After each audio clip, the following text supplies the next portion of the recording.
أعوذ بالله من الشيطان الرجيم. بسم الله الرحمن الرحيم.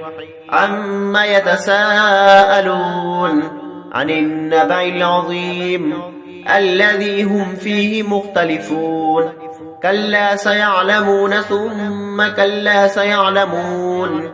ألم نجعل الأرض مهادا والجبال أوتادا وخلقناكم أزواجا وجعلنا نومكم سباتا وجعلنا الليل لباسا وجعلنا النهار معاشا وبنينا فوقكم سبعا شدادا وجعلنا سراجا وهاجا وأنزلنا من المعصرات ماء ثجاجا لنخرج به حبا ونباتا وجنات ألفافا.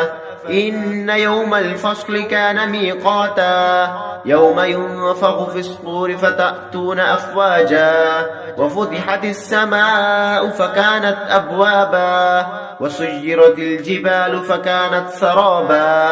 إن جهنم كانت مرصادا للطاغين مآبا لابثين فيها أحقابا لا يذوقون فيها بردا ولا شرابا إلا حميما وغساقا جزاء وفاقا.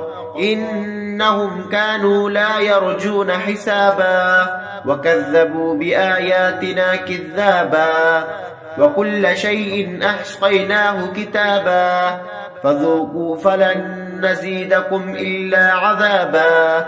إن للمتقين مفازا حدائق وأعنابا وكواعب أترابا وكأسا دهاقا لا يسمعون فيها لغوا ولا كذابا جزاء من ربك عطاء حسابا. رب السماوات والأرض وما بينهما الرحمن لا يملكون منه خطابا.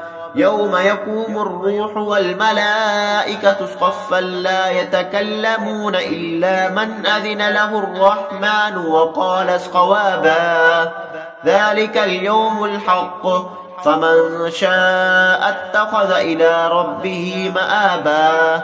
إنا أنذرناكم عذابا قريبا يوم ينظر المرء ما قدمت يداه ويقول الكافر يا ليتني كنت ترابا. صدق الله العظيم.